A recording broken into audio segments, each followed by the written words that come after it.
Fatalfato watamua mai Samoa ili neifo itula.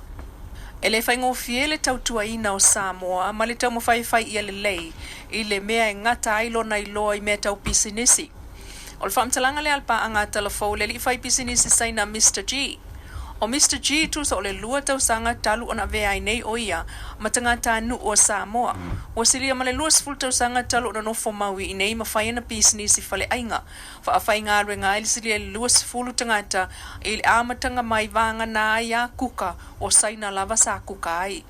Il whale ainga na ia whai a mai tau fusi, le siria sifulu tau sanga talu ai, na whanau mai ai leisi whale ainga tele lava i savalalo. A o le leile tamau a inga o tātua tunu o iluma atu o le pesi o le koviti. I le tele o tangata solo mai fafo, solo nga le leila wa pefo o isi pisini se wha moe moe tulisi, peitai. O nā whale ainga na whanau mai ai le whale tali malo o tele, ma leisi fo i whale ainga e tua i ai le whale tali malo o lo o iei nei muli vai. O le teimi nei, ua tāpuni isi ana whale ainga e lua, ai wha se e ane le au whai ngā ruenga e ngā lulu e le whale ainga i muli vai. I lana tala, o le whale inga le nā o lo o tau sa eli ai tupe mo le tongi no le lisi, ai o le au whai ngā ruenga.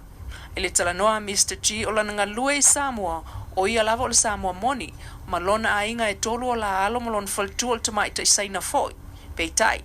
Na fsilinge e tātou telefou Mr. G, i leisia nāti na ele u amatai nei lunga o le maunga i awhia malu.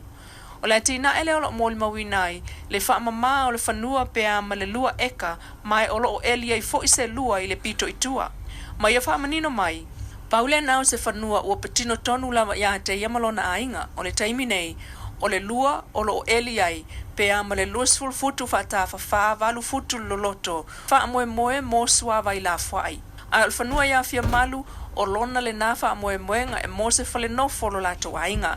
Talu o mea ia o lo whaatino ai business li taulanga e lisi uma. O le vea nei fo itamali i sainam tangata anu o Samoa tu saine o le lua tausanga, manisilia le lua se fulu tausanga talo na umawai nei na ia taua. E le o tu ititia lana ngalue e ala i business e mawai ngā ruenga, ai o le atina i na o lona atunu le nei. O ia o nofo i Samoa, o lona atunu mana whaia mea le lei mo Samoa. Nisi o tala e ese mai siamo le COVID-19 lea o tāpuni ai o tātou mlaiva lele ma waful so ona wia e tangata fmlangai. Ai ei fo ilese siama e mafua foi ona fe avea e tangata wa mawai nei le Pasifika i Papua New Guinea. Wa ei fo ile polenga ile au whaifato anga. O le siama le na e na o mea itua o loe o lai. Ai, o le whae te tenga, ona ua maua i Papua New Guinea mai maua fo i pua atu apa, e mawhai o nao o tuai i a tātou whanganga.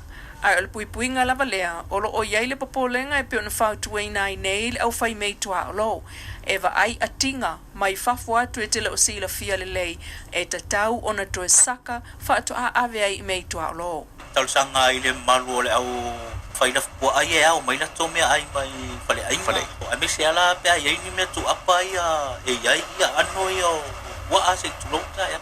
Ina ia watu toi whaapuna pe.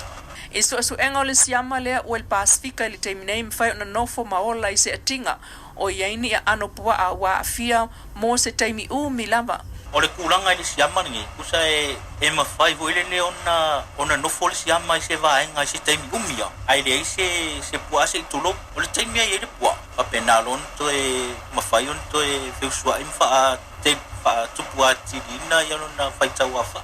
O le isele mafua anga, e le mawhai ai o na tau mawhaina, e nisi o tari tonunga lotu, tau sami mai whaspua. Peitai, mo le teimi nei, o le tau o ngā ruenga le ofisa o whatu anga, o le puipuia lea aua ne i o mai i whanganga Samoa lea siama. E silia le afa o tina Samoa mai le suli mai le whaiva tau sanga le mātua, o whamawina lea afia i Sawanga. O whamawina fo ia iei whalampa putonga i le tunu o ngafa ma le tuu i titia o Sawanga o tina amwhanau, peitai. O mai tuwina, le ame sea mai ai leo se vai ngā tupe o le tupe whaasosoa le malo o le tusanga whaatupil nei lua o lua tasi lua o lua lua. Mō whaala pot putonga o fito i tonu mporkala me whaatino i tuu i titia i Sawanga. Peon sao noai le whengal minista o tupe muli pola analosa ale modio. O le Sawaina o tinam tamaiti o loo whaatupula ia pea. Petusa male 5.3% o tinam tamaitai. E tutono le sfulima ile 5 tau sangal matua lo sa waina. Ole afa amtusa o neif soani fa la boptonga e fa atinoa iam tawhaioi. Na ia sa no foi ole nau ta inga ina ia tafi esea nei winga matanga. Ole fa la boptonga to manga moe poponga tia leisi le vaenga e le tau mate. Ole ama wasala to vaenga tupe mai nei fa monianga mai le malo mo le taimi mua.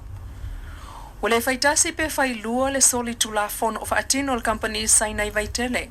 Ole tia iona suava ila fwa itafaala mfe avea isolo el savili manongi fa le tonu i ainga tua oi. Opo po lenga o ainga tua oi ono se fa ma ie ono fofoa mai isiama ulea fa le tonu. Ona nafina to e moli mawina i fo e tua oil company Sene le vaitele fa o ngao le lato lava loli fa apitoa. Moli miti ino le suava ila fwa i mai le tani le lato fonga fa le tolu i luma.